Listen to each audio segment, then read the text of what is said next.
A palavra com o pastor Jadir, Igreja Batista do Parque São Caetano. Nada se compara à beleza do nosso Deus. Eu quero fazer uma pergunta para você.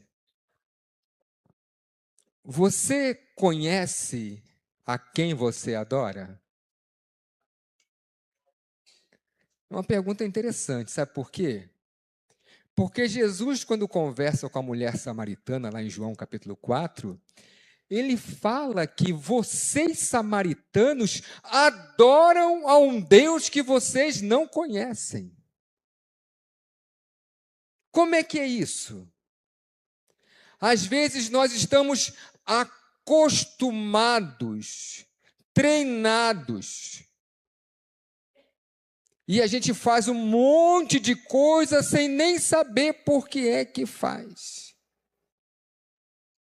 Lembro-me uma vez que eu estava num colégio, isso quando eu estava lá em Guarapari ainda, e nós fomos cantar uma canção que na época estava muito em voga, que era Rompendo em Fé. E a gente foi cantar aquela canção, e estávamos sentados e continuamos sentados. E uma pessoa depois me perguntou, não precisa ficar em pé, ficar assim, ficar de tal jeito, fazer tal posição, para poder cantar Rompendo em Fé? Eu falei, não. E outra vez uma pessoa falou assim, eu sei ministrar a música tal. Aí quando a pessoa foi ministrar a música, eu entendi o que ela estava falando, ela sabia fazer igualzinho ao cantor. No caso, ela copiava Ana Paula Valadão, fazia até os trinadinhos que ela fazia, todos os movimentos que ela fazia, até o Senhor, tudo que ela fazia, a pessoa fazia igual. Então ela achava que aquilo estava adorando a Deus, só que adoração não é isso, adoração não é ser papagaio, adoração não é imitar os outros, adoração não é ter um ritual, adoração é muito mais que isso. Talvez nós sejamos como adoradores que não sabem ao Deus que adoram. Nós temos o apóstolo Paulo lá em Atos capítulo 17, ele falando com um grupo de pessoas que foram os atenienses, e ele fala para eles sobre um Deus desconhecido, um altar que eles tinham a um Deus desconhecido. Eles eram tão idólatras, eles eram tão supersticiosos, que eles pensavam assim, talvez tenha algum Deus que a gente não conheça, e esse Deus, ele espera a nossa adoração, então vamos fazer um altar para esse Deus. Então eles tinham um altar lá, assim como tinha, um para o Deus lá, Zeus, para todos aqueles deuses gregos lá, que eu não sei o nome deles não, mas como tinha altar para todos aqueles deuses, então eles fizeram um altar e colocamos ao Deus desconhecido, porque talvez exista um Deus que você não conheça, um Deus que nós não conheçamos, e que esse Deus ele faça a diferença. Então eu quero conversar com você nessa noite sobre o Deus desconhecido, não, mas sobre o Deus conhecido. Você conhece a Deus? Amém? Então vamos ver o que Deus tem para a gente aqui. Em Atos capítulo 17, a partir do verso número 23, diz aqui o apóstolo Paulo, Atos 17, 23, diz assim, de fato, quando eu estava andando pela cidade e olhava os lugares onde vocês adoram os seus deuses, encontrei um altar que está escrito ao Deus desconhecido, pois esse Deus que vocês adoram sem conhecer é justamente aquele que eu estou anunciando a vocês. Deus, que fez o mundo e tudo que nele existe, é o Senhor do céu e da terra, e não mora em templos feitos por seres humanos. E também não precisa que façam nada por ele, pois é ele mesmo quem dá a todos vida, respiração e tudo mais. De um só homem ele criou todas as raças humanas para viverem na terra. Antes de criar os povos, Deus marcou para eles os lugares onde iriam morar e quanto tempo ficariam lá. Ele fez isso para que todos pudessem procurá-lo e talvez encontrá-lo, embora ele não esteja longe de cada um de nós. Porque, como alguém já disse, nele vivemos, nos movemos e existimos. E alguns dos poetas de vocês disseram, nós também somos filhos dele. E já que somos filhos dele, não devemos pensar que Deus é parecido com um ídolo de ouro, de prata ou de pedra, feito pela arte e habilidade das pessoas. No passado, Deus não levou em conta essa ignorância, mas agora ele manda que todas as pessoas em todos os lugares se arrependam dos seus pecados, pois ele marcou o dia em que vai julgar o mundo com justiça, por meio de um homem que escolheu, e deu prova disso a todos quando ressuscitou esse homem. Obrigado, Senhor, pela tua palavra, Que seja a palavra viva aos nossos corações, Senhor. Que Tu possa falar a cada um de nós aqui, que nós possamos ter uma experiência profunda contigo, Senhor, e que possamos Te conhecer de verdade, ó Pai. E nós Te pedimos em nome de Jesus. Amém, Senhor. Essa questão de conhecer a Deus é uma questão muito complexa. Porque, por exemplo, nós temos Jó, que era um homem dedicado a Deus, um homem que servia a Deus, mas que na hora que o negócio apertou, ele ficou meio em dificuldade. E no finalzinho lá do livro de Jó, Jó fala assim: eu te conhecia só por ouvir falar.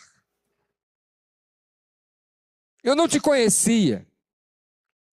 Eu não tinha intimidade contigo. Era só por ouvir falar. Às vezes nós estamos conhecendo a Deus desta forma. A palavra conhecer no grego é a palavra gnosko. E a palavra que é usada quando um casal está na sua vida conjugal, quando o casal está na sua intimidade. Gnosko tem a ver com um profundo conhecimento, uma profunda intimidade. Nós precisamos conhecer a Deus, assim como o casal conhece um ao outro, como o casal conhece o seu cônjuge. Nós precisamos ter uma intimidade com Deus, e não pode ser uma intimidade qualquer, não pode ser de qualquer jeito, mas tem que ser algo profundo, algo íntimo, pessoal, você e Deus. Meu querido, a adoração a Deus é uma intimidade sua com Deus, é uma aproximação sua de Deus, é você estar próximo de Deus e saber quem Ele é e o que Ele significa para você. Quem é Deus para você? É alguém distante? Porque para aquelas pessoas ali, os deuses que eles conheciam eram deuses todos distantes, que estavam lá no Olimpo e que ficavam dali de cima dirigindo o que acontecia com os homens, os pobres mortais. Mas o apóstolo Paulo apresenta para eles um Deus diferente, um Deus que é digno de adoração, um Deus que quer que você realmente se coloque diante dele e que o adore. E como é esse Deus? Em primeiro lugar aqui, versículo 24. Deus fez o mundo e tudo o que nele existe. É o Senhor do céu e da terra, e não mora em templos feitos por seres humanos. Deus é o Criador dos céus e da terra. Qual era a diferença do Deus que Paulo está falando e dos deuses que eles estavam acostumados? Eles estavam acostumados a fazerem deuses, como a grande Diana dos Efésios. Eles construíam deuses. Como é que se constrói um deus? É uma coisa muito simples. Você pega um pedaço de madeira, e você pega esse pedaço de madeira, você faz uma escultura nele. E se você tiver algum dinheiro a mais, você pode revesti-lo de prata. E se tiver mais dinheiro ainda, reveste de ouro. E aquilo ali é um Deus, e você pega e se prostra e se ajoelha diante disso. Mas o que os profetas falam, não só o apóstolo Paulo, mas o próprio Isaías fala, Jeremias fala, Ezequiel fala, todos eles apresentam o seguinte, que isso é uma verdadeira insensatez. Porque a mesma madeira que você pega e que você usa para você cozinhar, que você queima para você cozinhar, a mesma madeira que você pega para você fazer um móvel, você faz um Deus. Que Deus é esse? Que poder tem esse Deus? Um Deus que tem que ser carregado no andaime?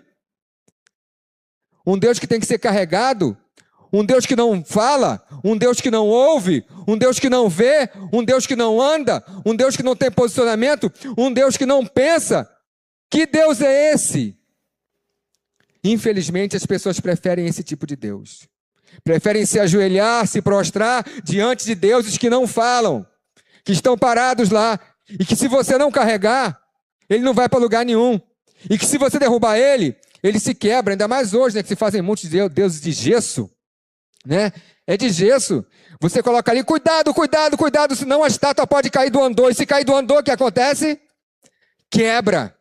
Porque ela não tem poder para levitar. Ela não tem poder, ela depende que você coloque. Então o apóstolo Paulo está falando de um Deus que é criador, não um Deus que é criado. E eu pergunto para você, qual é o Deus que você adora? É um Deus que é criador, que é o Senhor, ou é um Deus que foi criado pela sua cabeça? E ele fala aqui também que esse Deus habita em nós, não mora em templos feitos por seres humanos. Deus habita dentro de você. Eles estavam acostumados, eram com deuses que ficavam ali nos templos. Aqui é o templo da Diana, grande Diana dos Efésios, nós adoramos a Diana. Meu querido, Deus mora, é dentro da gente. A gente hoje pela manhã tivemos uma assembleia e nós decidimos, né, que vamos fazer uma reforma geral aqui, a igreja decidiu, e a gente vai entrar numa campanha e vamos começar aqui, começando aqui por detrás aqui, e depois uma fachada bem bonita, né? Pastor Alessandro, tem como depois de mostrar, pessoal que não veio de manhã, né? Se tiver como mostrar lá de trás lá pra gente, como é que vai ficar a fachada? Só a fachada só, né? Mas eu quero dizer para você, meu querido, a gente pode fazer um templo aqui de ouro. Deus vai morar aqui dentro? Onde é que Deus mora? Dentro do coração. Nós somos o templo do Espírito Santo. Então Paulo está pregando um Deus diferente, um Deus que não foi feito por homens e um Deus que não habita em templos, um Deus que não habita em espaços físicos, que Deus que não habita no concreto. Deus não está aqui dentro do teclado, Deus não está ali dentro da parede, Deus não está nesse lugar. Esse lugar aqui, ele só é santo porque nós estamos aqui, porque Deus está dentro de cada um de nós, meus irmãos. Uma vez eu fui numa igreja e na hora que o ministro de louvor foi cantar, ele fez um gesto assim, ó, ele pegou e tirou. Não vou tirar não, porque depois eu vou ficar com dificuldade de colocar. Ele tirou o sapato. Ele tirou o sapato e ele falou, eu não posso pisar no altar de sapato, porque é terra santa. Eu falei, ai meu Deus do céu. Ai meu Deus do céu.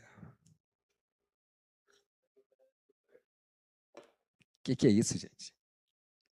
O que é isso? Todo lugar é santo. Aonde eu pisei é santo, porque é consagrado ao Senhor. E o que é santo, né? Isso aqui é diferente. Isso aqui é um palco. Isso é de concreto. Isso aqui é um tapete, um carpete, né? Isso aqui é granito. Deus não está dentro do granito, nem está dentro do carpete. Deus não está na coisa física, mas está dentro de cada um de nós. Porque os verdadeiros adoradores adorarão o Pai em espírito e em verdade. Meus irmãos, quem foi que mandou destruir o templo de Salomão? Quem foi? Ou melhor, quem foi que destruiu o templo de Salomão? Foi Nabucodonosor. Mas quem foi que mandou? Quem mandou? Deus, irmãos. Foi Deus que mandou destruir o templo de Salomão. Um templo que virou alvo de idolatria. Porque o templo do Espírito Santo sou eu, é aqui dentro que Deus habita, é dentro de cada um de nós. E nós precisamos entender que o verdadeiro adorador adora a Deus dentro do seu coração. Então não adianta você fingir, chegar na frente. Lembro uma vez, tinha um cântico muito interessante, o pessoal cantava, né? E na hora tinha uma ministração e a pessoa chorava. A pessoa chorava na ministração. E eu ficava encantado com aquilo, né? No tempo que tinha os long plays, né? Aqueles discos grandes assim, né? E eu achava bonito aquela pessoa chorando ali, tal. Passou algum tempo, e aí então, já começaram a surgir os vídeos, né? Começaram a surgir as fitas VHS, aquele negócio todo. E aí tinha lá a gravação daquele CD. CD, no caso, LP. A pessoa estava lendo com um papel, tipo um papel que eu tenho aqui assim, e a pessoa estava ali, e ela estava lendo, e ela estava simplesmente interpretando como um ator da Globo. Entendeu? Ator chora quando tem que chorar e ri quando tem que rir, mas Deus não quer ver ator, Deus quer ver adorador. Então não é aquilo que você está mostrando por fora, Senhor, meu Deus, poderoso! Que é isso? Deus não se comove com isso. Deus não se comove com as suas lágrimas. Deus não se comove com as suas expressões, com as frases que você fala, com os jargões que você usa, com o seu evangeliquez. Deus, ele se é mexido. Deus é tocado pelo seu coração. Deus conhece o seu coração, conhece o seu interior. Então é dentro de você que tem que sair a verdadeira adoração, meu querido. Mas olha o que o texto diz mais aqui. Olha só versículo 25. Também não precisa que façam nada por ele, pois é ele mesmo quem dá a todos vida, respiração e tudo mais. Meu querido, somos nós que dependemos de Deus, não é Deus que depende da gente. Volto a lembrar das imagens que são carregadas nas procissões. Isaías 45, 20, dá para mostrar aí para a gente? Isaías 45, 20... ele fala aqui para a gente, o Senhor Deus diz, venham e ajuntem-se todos os povos que escaparam com vitória, e apresentem-se no tribunal, não sabem nada, as pessoas que oram a deuses que não podem salvá-los, pessoas que fazem procissões carregando as suas imagens de madeira, não sabem nada. É a Bíblia que está falando, é o profeta Isaías que está falando. Nós temos ainda no Salmo 115, de 4 a 7, olha o que diz o Salmo 115. Você pode ler, por favor? Os deuses...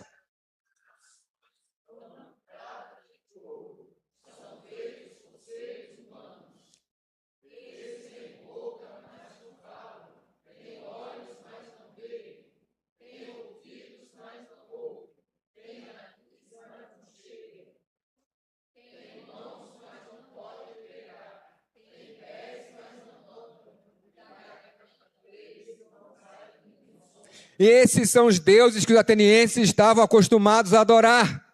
Mas nós adoramos o nosso Deus, o Deus que é dono da vida, o Deus que faz todas as coisas. É Ele. Ele não precisa que ninguém faça nada por Ele. É Ele que faz as coisas por nós. Nós temos um Deus que, olha só, tem até uma canção que fala que Deus trabalha enquanto nós descansamos. Deus trabalha pela gente. Nós temos um Deus que é ativo, um Deus que é vivo, um Deus que é real, um Deus que opera, um Deus que realiza, um Deus que efetua, um Deus que faz muito mais do que nós pedimos ou pensamos. Esse é o nosso Deus. É um Deus que não depende de nós, mas muito pelo contrário, está no controle de toda a história. Olha o que diz o verso 26. Verso 26. De um só homem... desculpa, Atos 17, 26. Desculpa, que eu tinha pedido outro, né? Atos 17, 26. De um só homem, ele criou todas as raças humanas para viverem na terra.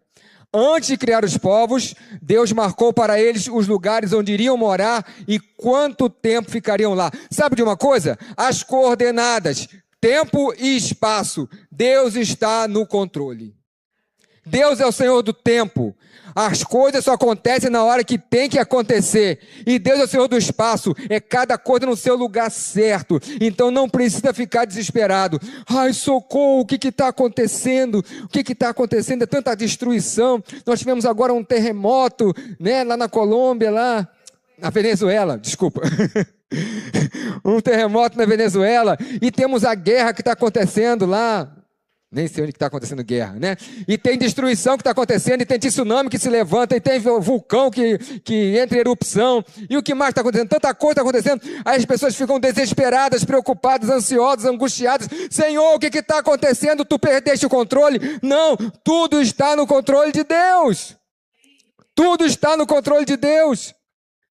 Ah, Senhor, eu estou desempregado. Tudo está no controle. Relaxa, descansa no Senhor, confia no Senhor. As coisas estão erradas, eu estou endividado, eu estou doente, eu estou com problema. Confia no Senhor, porque Deus está no controle de todas as coisas. Aqueles atenienses estavam acostumados com deuses que eram jogados de um lugar para o outro, porque a vontade daquele outro Deus era que aquele negócio fosse feito naquele momento, mas um outro Deus não queria, então os deuses ficavam brigando entre si. Né? Tem um desenho animado muito interessante de Hércules, né? Da Disney, que mostra lá o que acontecia com Hércules lá, e os deuses lá no Olimpo brigando pelo Hércules. Um tinha que fazer uma coisa, tinha que fazer outra, tal.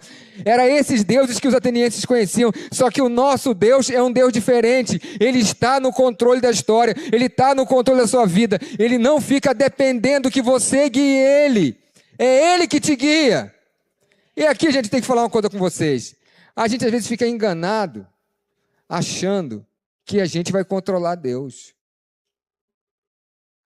Ô Deus, faz isso aí para mim. Nem por favor pede.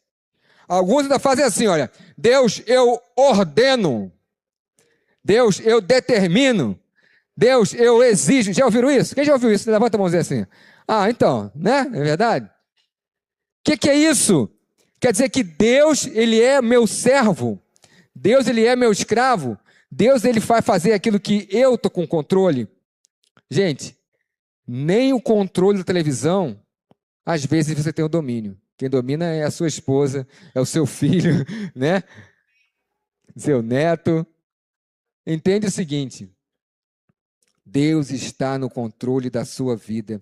Deus está no controle da história. E Ele está perto de cada um de nós. Olha o que diz o verso 27.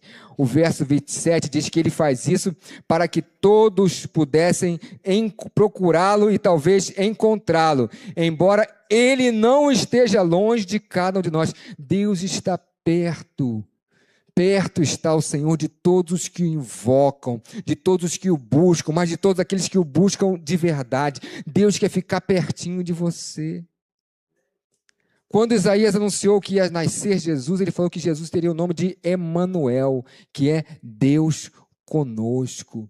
É Deus juntinho da gente, é Deus pertinho da gente, é Deus ao nosso lado. Por isso, quando eu falo de intimidade gnosco, se você conhece a Deus, se o seu Deus é um Deus conhecido, você tem que estar pertinho dele e não distante. Porque apesar de ele ser o Criador dos céus e da terra, o Deus transcendente, ele também é o Deus imanente que habita em você. E é isso que nós precisamos entender, que Deus está dentro de cada um de nós e que Ele quer ter um relacionamento íntimo e pessoal com cada um de nós. Porque nele nós nos movemos e nele nós existimos, como diz o versículo número 28. Ele é a razão da nossa vida.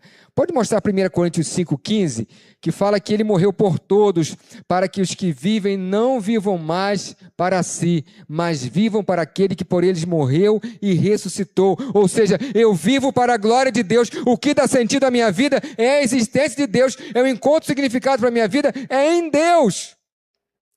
É nele, e é para ele que eu tenho que olhar, e é nele que eu me movo, é nele que eu existo, é ele que é a razão da minha existência, ele é meu tudo, porque só importa se for para ele, e tudo é para ele, é para a honra, é para a glória, é para o louvor do Senhor, todas as coisas são feitas para isso. Então, meu querido, eu quero dizer para você o seguinte, nós precisamos entender que sem Deus, nós não temos nada. Não temos nada. E eu quero dizer uma coisa muito importante para você aqui no versículo 28. Diz aqui que já que somos... Alguns dos poetas de vocês disseram, nós também somos filhos dele. E já que somos filhos dele, não devemos pensar que Deus é parecido com um ídolo de ouro, de prata, de pedra, feito pela arte e habilidade das pessoas. Nós somos filhos de Deus. Deus te adotou, Deus te escolheu. A palavra de Deus diz lá em João capítulo 1, que a todos quantos receberam Deus o privilégio de serem feitos filhos de Deus, os que creem em seu nome. Então você é filho de Deus. O seu relacionamento não é com uma peça de ouro, o seu relacionamento não é com uma figura mitológica, o seu relacionamento não é com um Deus que tem um monte de coisas transcendentais que você vai ficar fazendo, coisas diferentes, como uma série de mitologias. Nós temos um Deus que ele habita dentro de cada um de nós, e um Deus que transforma a nossa vida, que transforma a nossa família, que transforma o nosso trabalho, que transforma o ambiente que nós tivemos, porque ele é um Deus que é vivo, é um Deus que é real, é um Deus que é concreto, é um Deus que é a razão da nossa existência, é um Deus que é o nosso Pai.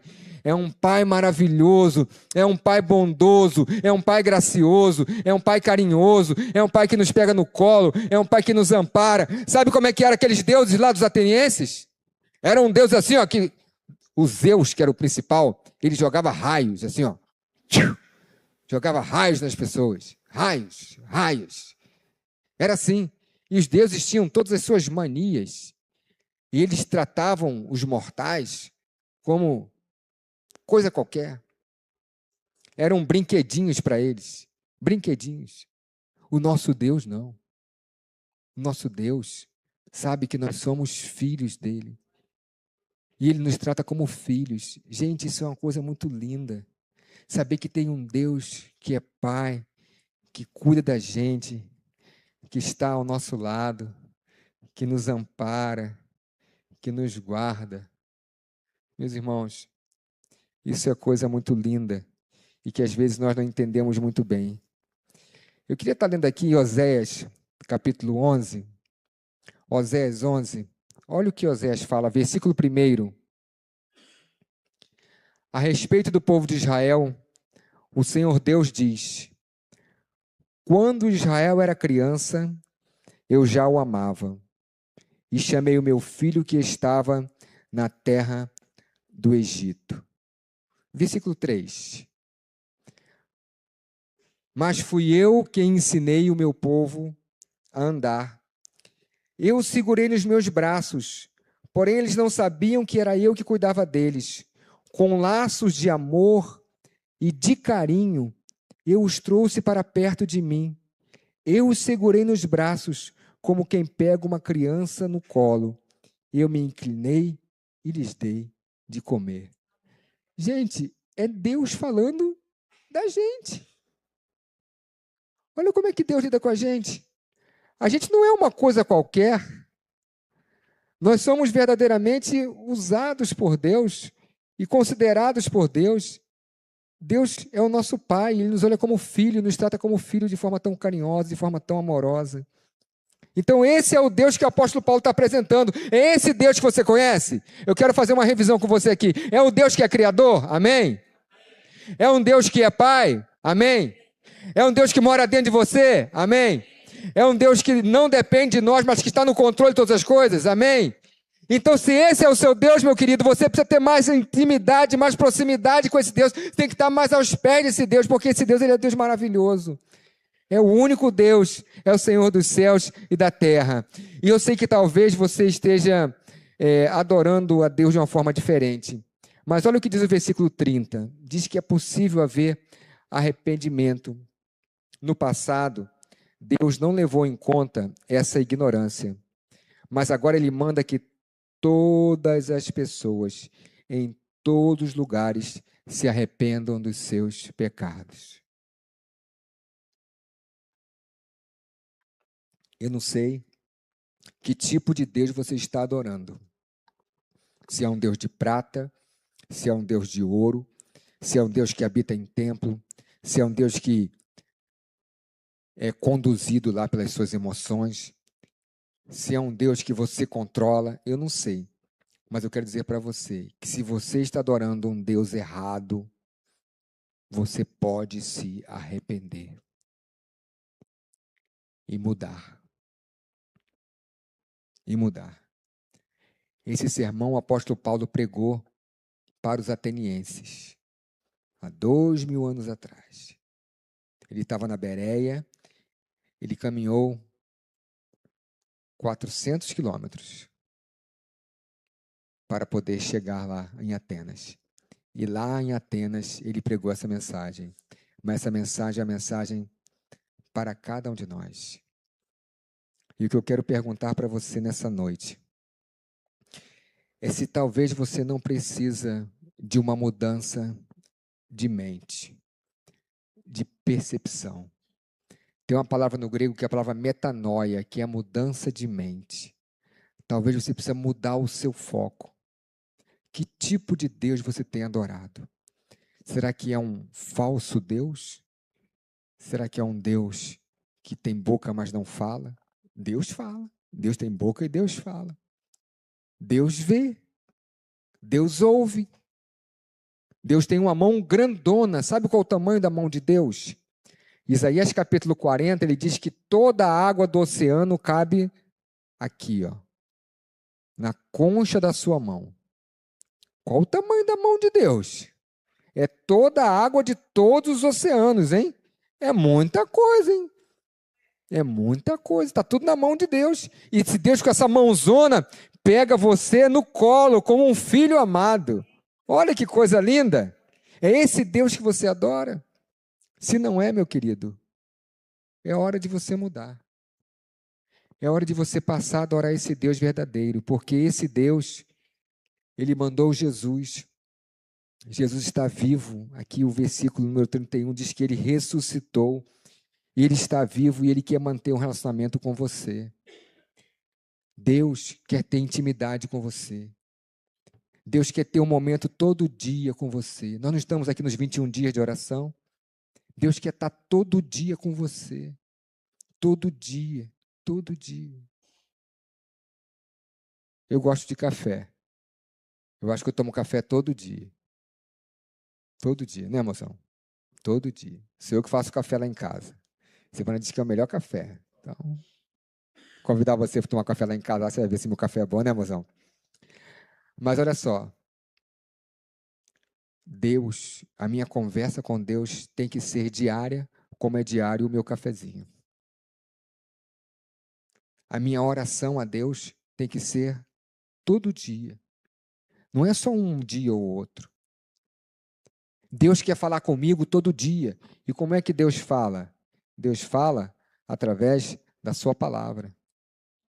É assim que Deus fala. Eu leio a Bíblia e Deus fala. E como Deus fala? Às vezes eu estou lendo e vem um negócio diferente, uma coisa que eu já li já tantas vezes e fala totalmente diferente, porque é o Espírito Santo de Deus falando.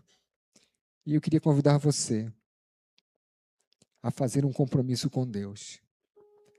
Queria convidar você a adorar o Deus verdadeiro, não adorar um Deus falso, não adorar um Deus que contaram para você.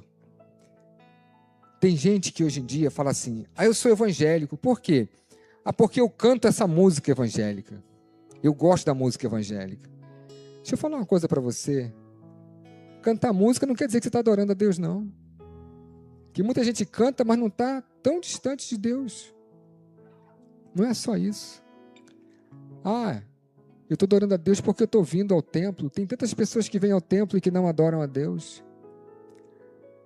Tantas pessoas, meus irmãos, que estão vivendo longe de Deus, sendo religiosos. Acostumaram-se com a vida religiosa. Acostumaram-se com a vida dentro da igreja. E não conhecem o Deus verdadeiro. Eu queria convidar você a conhecer esse Deus verdadeiro. A conhecer mais e mais. A conhecer mais do Senhor. A ter mais intimidade com o Senhor. Amém? Vamos ficar em pé, vamos louvar o Senhor nesse momento. E você pode falar para Deus nesse momento. Senhor, eu quero te conhecer. Eu quero ter mais intimidade contigo. Eu quero estar mais a teus pés. Eu quero ouvir mais a tua voz. Eu quero, como criança, estar no teu colo, sendo embalado por um pai de amor, por um pai carinhoso, por um pai que me ama. Eu quero ter relacionamento com o Criador dos céus e da terra, com o Rei dos reis, com o Senhor dos senhores. Muito obrigado porque tu nos deste o teu Filho Jesus, Senhor, que lá naquela cruz derramou o seu sangue para que nós possamos ter intimidade contigo, Senhor. Jesus morreu na cruz para que nós possamos ser um contigo, Senhor. Jesus morreu na cruz para que nós possamos ouvir a tua voz. Jesus morreu na cruz para que nós possamos ser teus filhos. Somos filhos através de Jesus. Jesus morreu na cruz para que nós possamos, Senhor, estar todo dia na tua presença, Senhor. Jesus morreu na cruz para que a gente possa, Senhor, estar louvando o teu nome e te adorando em espírito e em verdade. Jesus morreu na cruz para ser Emanuel, Deus conosco. Ó Deus, não permita que venhamos desperdiçar isso, Senhor. Que não venhamos desperdiçar essa intimidade, essa comunhão. Que nós não possamos desperdiçar, Senhor, essa coisa tão boa que tu nos concede. Tu és o nosso paizinho, Senhor, tu nos pega nos teus braços, Senhor, tu nos acolhe, Senhor, tu nos envolve em laços de ternura, em laços de amor, Senhor, tu cuidas de cada um de nós, e nós queremos, ó Pai, nos consagrar a Ti, Senhor, nós queremos, ó Pai, dizer que tudo pertence a Ti, tudo é para a Tua honra e para a Tua glória, que a nossa vida é para o Teu louvor, que só tem sentido em Ti, que a razão da nossa existência és Tu, Senhor, Tu és o motivo da minha existência, Senhor, eu vivo para a Tua glória, para a Tua honra, para o Teu louvor, Senhor, e é na Tua existência, Senhor, que a minha existência, Senhor, se encontra, ó Pai. É em Ti que eu me encontro, ó Pai. É em Ti, Senhor. E eu sei, Senhor, que Tu és maravilhoso. Eu sei que Tu habitas dentro de cada um de nós. Eu te peço, Senhor, habita em cada vida. Conceda a cada um, Senhor, aquela capacidade de ter intimidade contigo, que não sejamos apenas religiosos, que não sejamos apenas pessoas, ó Pai, que estão aqui cumprindo, Senhor, alguns ritos, ó Pai, cumprindo, Senhor, algumas orientações que foram passadas por outras pessoas. Não queremos aqui simplesmente ficar repetindo como papagaio, mas queremos, ó Pai, estar verdadeiramente adorando em espírito e em verdade. Queremos derramar o nosso coração dentro do Teu altar, Senhor, derramar a nossa vida, a nossa mente, derramar os nossos sonhos, derramar tudo no Teu altar, ó Pai, e te pedimos, Senhor, abençoa-nos, ó Pai, que nesses 21 dias, ó Pai, nós temos oportunidade de Te conhecer mais profundamente, Senhor, de Te conhecer não só por ouvir falar, Senhor, mas Te conhecer, Senhor, porque sabemos que Tu estás aqui, Tu habitas dentro de cada um de nós, Tu és o nosso Pai, Tu és amoroso, o nosso Criador, o nosso Senhor, o Senhor da história e que está no controle de todas as coisas, ó Pai. Queremos entregar nossas vidas no Teu altar, queremos entregar a vida de cada um dos Teus servos que estão aqui na Tua casa nesse momento, Senhor. Abençoe a cada vida, abençoe a cada família, Senhor, e que cada um tenha a oportunidade de ter ter intimidade contigo. Que cada um, Senhor, na sua casa, no seu quarto, com a porta fechada, possa, Senhor, estar te adorando, ó Pai, ter comunhão contigo. Que cada um possa todo dia ter o seu tempo, Senhor, de falar contigo, de ouvir a tua voz, através da tua palavra, Senhor. Abençoa, Senhor, que temos uma igreja comprometida contigo, uma igreja, Senhor, que te busca, uma igreja que te quer mais e mais, Senhor, uma igreja que quer mais intimidade contigo, que quer mais de ti, que tem fome e sede da tua palavra, Senhor. Ó Deus, faça-nos uma igreja assim, Senhor. Abençoa-nos, Senhor. Queremos conhecer mais e mais, Senhor. Não queremos nos relacionar contigo como um Deus desconhecido, mas queremos, Senhor, te conhecer mais e mais. E te pedimos, Senhor, ajuda-nos, Senhor. Abençoa-nos, Senhor, que te pedimos em nome de Jesus, o nosso Emanuel, o nosso Deus conosco. Amém, Senhor. Amém. Deus te abençoe, meu querido. Senta um bocadinho aí para você poder ver a imagem aí. Dá para passar aí? Né? Como é que vai ser o nosso tempo? Ah, tá aí. Então, para vocês olharem, tá? E já começarem a orar e começarem a estar já colocando diante de Deus, né? O seu desejo de poder... Passa as outras imagens. Tem só essa só? Tem mais, né? Aí. Aí. Deus abençoe, uma semana de paz para todos, né? E comecem a sonhar aí com o nosso novo templo aí, que logo, logo vai acontecer. Em nome de Jesus, amém? Amém.